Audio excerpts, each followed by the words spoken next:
Assalamualaikum warahmatullahi wabarakatuh. Ketemu kembali kita pada hari ini pada mata kuliah debate dengan meeting ke-6 ya. Pada kesempatan kali ini kita akan mencoba berbicara tentang how to do a case building ya. Jadi bagaimana cara kita menyusun sebuah proposal yang akan kita coba tawarkan dalam lomba debate ya. Case building. Case building itu apa sih? Case building itu adalah proses of preparing a case to be debated. Artinya apa?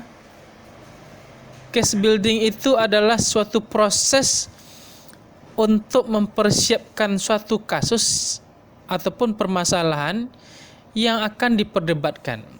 Gitu ya. Jadi ada case. What is case? Apa itu case? Is in the legal word.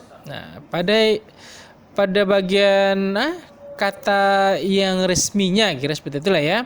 A case is an integrated collection of argumentation, logic, fact, examples, and statement that one uses to prove a point.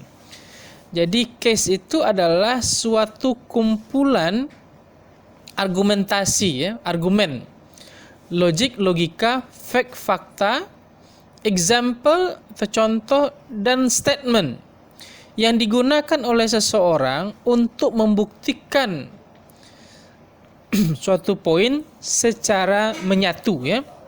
Jadi di dalam suatu proses penyampaian ide itu nanti suatu proposal itu harus menggunakan argumentasi, ada logikanya di sana yang masuk akal. Jadi apa yang kita sampaikan itu bisa dicerna oleh akal, masuk akal ya. Kalau kita bicara tanpa mengawang-awang, berarti logiknya tidak masuk, gitu ya. Jadi harus ada logikanya yang kita sampaikan tuh bisa dicerna sama orang baik dan bisa dianggap itu bisa jadi nyata ya. Kalau fakta apa? Kita berbicara dengan ada bukti-bukti ya. Buktinya jelas. Kalau sebaiknya bukti itu memang yang akurat, yang tepat ya. Bukti yang utama atau fakta kejadian seperti apa. Itu kira ya. Jangan kita bicara tanpa fakta. Itu namanya berbohong kita, membohong saja itu ya. Itu namanya mengarang indah kita itu. Itu akan menjadi kalah kita. Ditambah dengan example bukti-bukti, contoh, ada penerapan di tempat A, di tempat B. Semakin banyak contoh yang kita buktikan atau kita masukkan dalam suatu proposal penyampaian kita, maka orang akan semakin yakin bahwasanya apa yang kita tawarkan itu, apa yang kita sampaikan itu memang betul adanya. Gitu ya. Dan statement, ini jangan lupa pernyataan kita itu harus jelas. Kalau kita misalnya di bagian government, berarti kita memang setuju terhadap mosi ya. Harus kita menjelaskan posisi kita ya. Kalau kita pada negatif gitu ya, atau oposisi, maka kita harus menjelaskan posisi kita. Statement kita tuh harus jelas bahwasanya kita akan men-challenge itu mosi yang mereka tawarkan itu. Jadi gitu statement ya. Kalau argumentation tadi berarti kita tuh berargumen ya. Kita akan merancang bagaimana cara kita berbicara. Ada kalimat pembukanya gitu ya. Ada kalimat khususnya. Ada bukti, ada contoh. Itulah kira-kira cara kita menyampaikan. Bagaimana cara kita menyampaikan atau meyakinkan seseorang melalui tata bicara kita, kalimat-kalimat yang kita gunakan ya. Itu namanya case building. Di dalam proses case building ini nanti yang kita lakukan adalah deciding on how to define the motion. Nih kita akan menetapkan nanti bagaimana cara mendefinisikan mosi. Ini penting sekali mosi ini. Jadi mosi ini, atau ada juga yang mengatakan resolution, itu hampir sama-sama saja. Itu hanya perbedaan istilah saja. Mosi inilah yang perlu kita pahami baik-baik. Nanti pada slide selanjutnya kita akan mencoba membahas tentang mosi ini ya. Jadi mosi ini harus kita pahami. Bagaimana cara kita menganalisisnya, memahaminya, karena tanpa pemahaman terhadap mosi maka dapat dipastikan kita akan kalah. Walaupun kita ngomong hebat tapi tidak tahu kita bagaimana cara mendefine motion ini, maka dapat dipastikan tim itu akan kalah di sana ya. Yang kedua, preparing the general strategy and approach to defend the case. Artinya apa?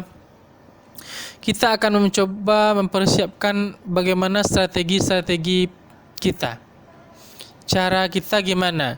Kapan nanti kita akan melakukan POI? Bagaimana cara meribat nanti? Apa pertanyaan-pertanyaan yang akan kita tanyakan pada POI? Apa yang akan kita ribat nanti kira-kira? Itu perlu kita list terlebih dahulu. Siapkanlah dengan baik ya. Siapa nanti akan menjadi pembicara pertama, first speaker, second speaker, third speaker, nanti reply speech, itu harus kita siapkan. Siapa nanti orang-orang yang akan bertanggung jawab untuk itu. And approach to defend the case, bagaimana cara nanti mengcounter ya, mempertahankan serangan-serangan dari pihak lawan. Bagaimana cara kita? Tentu kita dengan bukti, dengan pernyataan, dengan contoh-contoh gitu ya. Jadi itu yang perlu kita siapkan secepat-cepatnya gitu ya, sebelum kita bertanding. Jadi kita persiapkan strateginya, apa contohnya paling tepat. Apa faktanya yang paling layak untuk itu ya. Kutipan-kutipan siapa yang akan bisa kita pakai ya. Apa sumber kita, buku, jurnal kah? Kalau bisa sumbernya itu memang yang paling terbaru, berarti itu paling up to date ya. Selanjutnya dividing the task, team split. Jadi kita akan membagi pekerjaan. Sama seperti tadi, kita akan memilih siapa pembicara pertama, kedua, ketiga. Minggu kemarin kita sudah 2 minggu lalu ya, kita sudah membahas bagaimana posisi kerja per individu di sana, per player, pemain, per debater. Ikutilah petunjuk-petunjuk seperti itu. Kalau kita menjadi orang pertama dari government, apa kerja kita, orang kedua apa kerja kita, ketiga selanjutnya gitu ya. Atau kalau pada British parliamentary, orang pertama apa kerjaannya, orang kedua apa pekerjaannya gitu ya. Jadi harus kita pahami satu persatu pekerjaan itu agar nanti di dalam proses team split kita bisa memenangkan pertandingan. Ingat, dalam sebuah pertandingan debate itu bukan pertandingan satu orang. Jangan nanti satu orang saja hebat, pembicara kedua ketiganya atau pembicara keduanya itu seolah-olah tidak ada yang disampaikannya. Itu tidak boleh juga. Itu lemah namanya itu ya.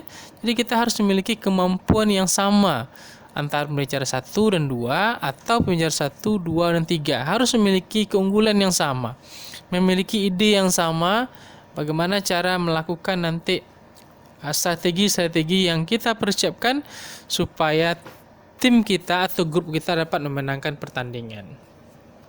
Selanjutnya finding and analyzing the document. Nih, ketika kita nanti mendapatkan mosi atau resolusi, langsung kita cari nanti apa sih dokumen-dokumen yang kita butuhkan untuk mendukung mosi ini. Kita lihat dukungan kita ya. Bagaimana cara mencari dan menganalisisnya. Ingat, ketika nanti kita mendapatkan mosi, kita itu tengok dulu kita pada posisi pro atau kontra, negatif atau positif, atau government atau oposisi. Posisi mana kita? Walaupun kita tidak sesuai perasaannya dengan mosi yang kita pilih ataupun dengan posisi yang kita pilih, tidak ada hubungannya seperti itu. Ketika kita sudah dipilih berdasarkan dari pilihan yang terjadi, maka kita tetap akan membela walaupun perasaan kita tetap menyatakan ada yang tidak sesuai dengan posisi kita seperti itu ya. Jadi tetap saja kita harus bisa berpikir di tengah-tengah. Jangan kita sampai berat sebelah, maka dengan berpikir di tengah-tengah kita bisa berpikir antara positif dan negatif. Artinya apa? Kita tahu bisa membedakan dengan baik bagaimana cara mengcounter kalau kita di positif dan cara mengcounter kalau kita di negatif. Seperti itulah ya. Jadi kita mendapatkan informasi, menggali informasi sesuai dengan kemampuan kita dan sebanyak-banyaknya, gitu ya. Analisislah dokumennya, apakah itu buku, nanti film kah, misalnya atau radio kah, atau kutipan kah. Silahkan nanti di mana sumber-sumber yang bisa mendukung dari penjelasan mosi yang sedang kita buat. Selanjutnya, preparing the individual speeches, artinya persiapkanlah, tulislah ya. Yang kita tulis itu apa? Poin-poinnya saja. Poin-poin dari apa yang kita sampaikan. Jangan menulis apa yang kita akan sebutkan semuanya, tidak seperti itu caranya. Yang kan kita lakukan adalah kita menulis poin-poinnya saja. Ketika orang pertama nanti apa yang ditulisnya poin saja, orang kedua apa poinnya ya. Poinnya itu informasi umum, informasi khusus, ada contoh, ada fakta, statement posisi kita, gitu ya. Jadi jelaskanlah bentuk-bentuk seperti itu dalam waktu kita, dalam kurun waktu 7 menit seperti itu. Jangan sampai kita lemah pula dalam bicara, maka waktu kita sungguh sangat pendek sekali ya. Usahakanlah bicara itu sebagaimana kita bilang pada minggu sebelumnya, paling tidak kita harus berbicara sekitar 6 menit ya. Paling itu pendek itu 6 menit lah ya. Oke, harus bisa. Dan jangan sampai lebih pula 7 menit ya. Jadi berbicara itu kita atur bagaimana durasi waktunya, karena kalau kita sering berlebih artinya kita tidak pandai dalam menyusun waktu atau kata-kata kita ya. Oke. Selanjutnya, kalau kita bicara mosi, tadi mosi itu atau resolusi itu ada dua. Ini yang pertama disebut dia dengan policy motion. Policy motion ini artinya mosi yang terkait dengan kebijakan. Terkait dengan kebijakan. Is it a policy motion? One concerned with changing what happens in the world. Jadi policy motion itu adalah suatu mosi yang nanti diharapkan untuk mengubah apa yang sedang terjadi. Gitu ya. Jadi one concerned with changing what happens in the world. Jadi mosi yang terkait dengan bagaimana perubahan-perubahan yang sedang terjadi di dunia. Apa contohnya? Biasanya dia akan dimulai dengan wool. This house wool. Gitu ya. Itu kodenya itu penandanya itu. Itu policy motionnya. They call for either something to be done that isn't being done, something that is being done to be done differently. Example of policy motion. Jadi they call, mereka akan menjelaskan something to be done, sesuatu yang akan dilakukan that is not being done, atau yang sedang tidak dilakukan, atau yang sedang dikerjakan. Contohnya apa? This house will give every citizen a universal basic income. Itu kira-kira contohnya ya. Jadi ada kodenya wool. Jadi kalau ada kodenya wool berarti itu nanti kita akan berhubungan dengan changing ya, perubahan. Okay. Policy motion are usually concerned with the status quo. This is Latin term meaning the situation at the moment. Jadi policy motion itu lebih kepada menjelaskan situasi pada saat itu, gitu ya. They want to either, apa yang mereka lakukan? Pertama itu adalah introduce the new situation. Mereka mencoba memperkenalkan satu situasi yang baru, which does not currently exist, yang tidak ada in the status quo pada masa dahulu ya. Jadi mereka mencoba mengusulkan ya suatu situasi yang baru yang tidak ada pada status quo pada masa-masa dulunya. Apa tuh contohnya? This house will give every citizen a universal basic income. Itu contohnya ya. No country in the world has a universal basic income at the moment. Jadi tidak ada negara satupun di dunia ini yang memiliki basic income, pendapatan dasar, ya, at the moment. Nah, itu yang sedang dia coba tawarkan, gitu ya. This would be an innovation. Jadi pasti ini adalah suatu inovasi, sesuatu yang tidak ada pada status quo, ya. Berarti mereka mencoba, atau mosi ini mencoba menawarkan bahwasanya setiap warga negara itu nanti akan mendapatkan pendapatan, income, kira seperti itulah, ya. Nah, bagaimana caranya? Itu yang akan dipahami dulu dalam mosi, ya. Jadi kalau ada nanti word seperti itu, maka kita akan mencoba menawarkan situasi baru. Adapt the status quo, bisa juga nanti kita melakukan adaptasi pada status quo. This house will introduce a 20 mph speed limit in all built-up areas. Speed limits already exist and are part of the status quo. The proposal is to change the status quo by making them stricter. In other words, policy motion are about either innovating or changing. Kalau kita lihat dari mosi ini, this house will introduce a 20 mph speed limit in all built-up areas. Berarti kan mosi ini mencoba menawarkan kecepatan 20 mph, kan itu yang ingin dicoba sampaikan. Pada mosi ini mereka ingin mencoba menjelaskan bagaimana inovasinya. Kalau kita lihat 20, kecepatan 20 itu kan katanya sudah ada, ya. Nah, sekarang apa inovasinya? Terus bagaimana cara perlakuannya? Itu yang akan dicoba ditawarkan dalam kasus mosi seperti ini, ya. Nah, jadi kita harus tahu, terus pandai kita melihat mosi. Dan kalau ada mosi seperti ini, bisa saja ini. Kalau ada word seperti itu, maka dapat dipastikan ini adalah policy motion. Berarti dia sedang memperkenalkan suatu situasi yang baru, atau dia mengadaptasi suatu status quo, ya. Okay. If you are proposing an innovation, nih kata dia, kalau seandainya kita sedang menawarkan suatu inovasi, maka yang perlu kita sampaikan dalam suatu proposal kita adalah what form will you innovation takes? Bentuk dari inovasi kita tuh seperti apa nanti? Bentuk inovasinya seperti apa? Gitu, ya. Harus itu kita jelaskan bentuknya seperti apa. Jangan nanti kita tidak tahu apa yang ingin kita sampaikan, bentuknya, ya, polanya, kira seperti itu.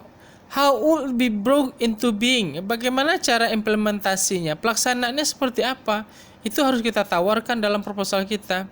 Jadi ada bentuk, bagaimana cara pelaksanaannya? Bagaimana cara eksekusinya di lapangan? Nah, gitu, ya. Dan jangan lupa kita harus membatasi skopnya.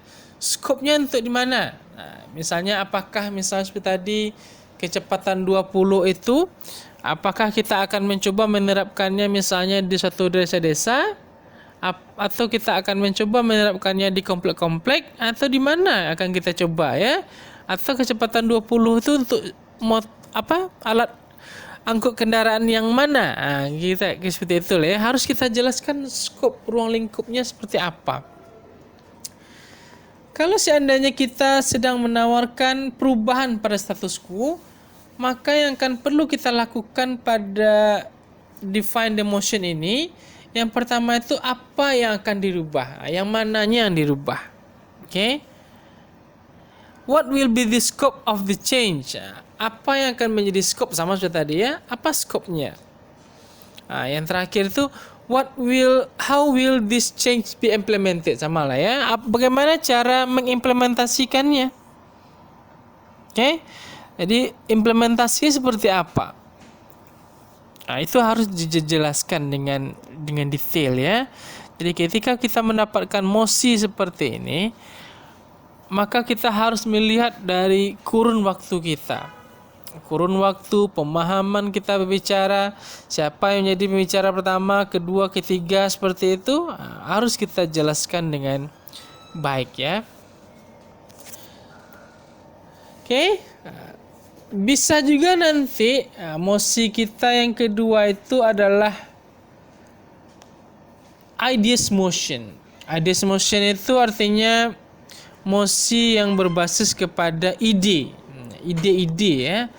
One concern with the changing of people think. Jadi bagaimana cara merubah apa yang sedang difikirkan oleh orang lain. Gitu ya. Biasanya mosi ide ini akan dimulai dengan kata this house belief. Nah, itu bedanya ya. This house belief. Oke, jadi pemerintah percaya bahwa, gitu kira kata kuncinya ya. Contoh dari mosi berbasis ide ini adalah this house believe that money does not bring happiness. Contoh, pemerintah percaya bahwasanya uang bukanlah sesuatu yang menghasilkan kebahagiaan ya. Mari kita lihat di sana. This house believe that society still exists. Jadi dari mosi ini dapat kita lihat bahwasanya society atau kelompoknya masih ada. Oke, sudah ada itu kelompoknya ya. For motion of ideas, you do not need to explain what action you will take. Tidak perlu menjelaskan bagaimana cara nanti tindakan, ya. Tindakan apa yang akan kita terapkan, ya. Itu tidak perlu nanti kita menyebutkan, ya. Instead, you need to define how you understand the meaning of the word. Malahan yang paling penting atau tinggi poinnya itu adalah bagaimana cara mendefinisikan apa-apa yang kamu pahami dan arti dari kata. Itu yang lebih berperan nanti proses penilaiannya. Jadi bagaimana cara kita mendefinisikan, memahami, serta tahu tentang makna atau arti dari sebuah kata-kata. Itulah ya kira-kira ya. Nah, jadi kalau misal nanti ada kata this house belief, itu dapat dipastikan itu adalah suatu mosi ya. Suatu mosi atau resolusi ya. Oke. Selanjutnya, untuk tipe yang ideas motion, contoh seperti ini. This house believe that money does not bring happiness, seperti tadi ya. Apa yang akan menjadi tolak ukur kita untuk menyampaikan sebuah proposal dalam debate? Yang kan kita jelaskan happiness itu apa? Itu yang harus kita jelaskan, kita minta kepada lawan bicara kita atau grup lawan bicara kita. Happiness itu apa sih?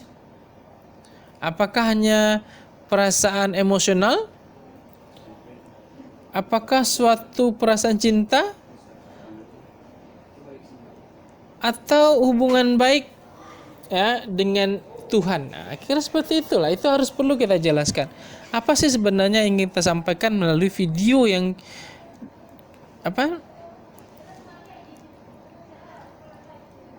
suatu yang dijelaskan ya. Jadi di dalam informasi tadi itu kita harus jelas apa sih yang ingin kita maksudkan dengan happiness ya. Perbanyaklah kosakata kita dengan happiness. Jadi seringkali debaters itu agak lemah dalam mendefinisikan arti. Jadi arti itu perkata itu bisa kita nonton, lihat dictionary, dengan film, dengan video, dengan sumber-sumber yang lain. Usahakanlah ketika kita tampil atau ingin debate itu kita bawa sumber-sumber dari bahan debate kita itu perlu ya. Di samping kita punya bentuk-bentuk soft, kadang-kadang kita juga perlu kata-kata yang sumber-sumber yang dalam bentuk soft dan hard. Seperti itu harus kita gabungkan ya. Oke. Dan juga bisa juga kita tanyakan di sini, what do you mean by money? Ini yang dimaksud dengan uang itu apa? Oke. Everyone needs some money to survive. Do you mean having more than this does not bring happiness? Do you mean having too much gets in the way of happiness? How much is too much? Artinya perlu kita nyatakan lagi uang ini dalam kasus mosi seperti ini. Oke, ini uang apa? Apakah uang koin, uang kertas, uang 50.000 atau 100.000? Uang apa sih sebenarnya? Atau jangan-jangan e-money ya, electronic money. Sekarang kita sudah punya e-money seperti itu. Apakah jumlahnya yang kurang? Nah, ini yang perlu kita tanyakan ya. Apa yang ingin disebutkan dengan happiness? Happinessnya itu tadi apa? Itu ya. Jadi kita harus mendrill satu-satu perkata per pemahaman kita terhadap mosi itu. Selanjutnya ada, in this case of this house belief society is still sexist. You need to explain. Pada contoh misalnya this house belief society is still sexist. Dengan judul mosi seperti itu, maka perlu kita akan menjelaskan mosi. What do you mean by society? Society di sini ini siapa? Apakah itu formal institution? Apakah itu misalnya kelompok-kelompok arisan? Nah, society di sini itu apa maksudnya? Oke, apakah komunitas? Komunitas itu banyak juga. Komunitas siapa? Gitu ya. Terus yang seksi, yang dibilang seksi itu bagaimana? What do you mean by sexist? Discrimination with a practical impact, unequal pay, women being denied promotion, attitude expressed in speech, writing, and the media which demand women, or institutional structure laws about parental leave ya. Artinya apa? Ketika kita mengatakan itu seksis, seksi di situ tuh apa sih? Apa yang kita maksud dengan seksi seperti itu? Apakah itu bentuk tubuh? Apakah itu pakaian? Nah, apakah itu terkait dengan jenis? Apakah seksi itu harus laki-laki atau perempuan? Nah, itu yang harus kita definisikan mosinya itu. Jadi harus jelas kita untuk membuat skop atau ruang lingkup dari suatu pertandingan ya. Jadi untuk bahan kita yang terakhir, jadi tadi sudah dijelaskan tentang mosi. Jadi bagaimana kita bicara tentang mosi ya. Yang paling penting itu adalah the more question and answer you and your debating partner can think of in the preparation stage. Jadi ketika atau semakin banyak persiapan baik dari segi pertanyaan ataupun jawaban, baik yang disampaikan oleh kita sendiri ataupun teman kita sendiri di dalam proses atau tahapan preparation, pada tahap sebelum kita tampil atau persiapan, the more precisely define your motion will be, maka dapat dipastikan mosi yang kita lakukan, mosi yang kita kerjakan untuk melakukan case building, maka sudah akan tepat ya, sudah layak untuk kita perjuangkan atau pertarungkan dalam kompetisi. Dan juga nanti the easier it will be to propose. Jadi akan lebih mudah kita untuk mempropose atau men-challenge-nya kepada grup lain. Kenapa? Karena kita sudah banyak bahannya, persiapan kita sudah matang, maka nanti kita akan mudah untuk menawarkan kepada orang lain. The easier it will be to defense against attack. Ini yang paling penting. Jadi ketika orang mencoba meng-attack, meng-counter dari ide kita itu, maka kita dengan mudah mengalahkan ide mereka itu. Karena bukti kita sudah ada, fakta kita lengkap, contoh-contoh ada, semua sumber itu lengkap dengan sampai informasi terbaru. Ini lebih mudah kita mempertahankan ide kita. Nah, itulah kelebihannya orang yang gigih dalam berusaha ya. Kita cari semua informasi, bahan sebagainya baik di internet ataupun di hard. Nah, itu penting ya. So, when you are defining, jadi ketika kita mendefinisikan mosi dalam proses case building, be specific and precise. Pastikanlah mosi itu menjadi spesifik and precise, tepat kita dalam merangkainya, tepat dalam penyusunannya. pay attention to detail. Fikirkanlah hal-hal yang kecil sebagai tantangan kita nanti untuk melakukan PUI kah, rebuttal kah, menggunakan reply speech kah, atau kita nanti misalnya bicara kah, gitu ya, atau berdebat atau ribat sebagainya. Pastikan kita mencatat yang detail-detail seperti itu dan kita persiapkan dengan baik ya. Anticipate problems. Antisipasilah masalah. Masalah itu memang dia tidak akan bisa kita harapkan akan hilang, tidak ya. Pasti nanti ketika kita debat itu masalah itu akan muncul. Itu sebabnya kita perlu antisipasi dia. Antisipasi masalah itu bagaimana caranya? Banyak-banyaklah mendapatkan sumber. Ya. Harus kita memahami mosi yang kita dapatkan itu. Kita harus ingat posisi kita apa, government kah, oposisi kah, itu harus kita pahami baik-baik. Jangan salah-salah nanti kita dalam berbicara. Kita government, kita pula yang mengcounter ide kita, ide teman kita, itu udah fatal kita itu ya. Mentang-mentang kita di proposisi nanti dan kita mendengarkan ide dari government itu cocok, jangan kita bilang setuju pula. Betul itu, berarti artinya kita mendukung dari ide dari government. Jadi harus hati-hati kita dalam mendengarkan ataupun mengcounter ide dari lawan grup kita ini. And be clear about what you think words mean. Pastikanlah kata-kata yang kita ucapkan itu, yang kata-kata yang kita sampaikan dalam proposal kita itu, pastikan kata-kata itu tidak ambigu, tidak multi interpretasi. Kenapa? Karena nanti kalau ada multi interpretasi, maka bisa saja kata-kata yang kita pakaikan ataupun kata-kata yang kita ucapkan bisa saja nanti mendukung dari lawan kita, ataupun nanti mereka akan melakukan PUI, atau bisa saja mereka meribat, membantah apa yang kita sampaikan itu. Jadi pastikanlah kata-kata yang kita gunakan itu clear, jelas, ya, precise, tepat terhadap mosi yang sedang dipertandingkan ya.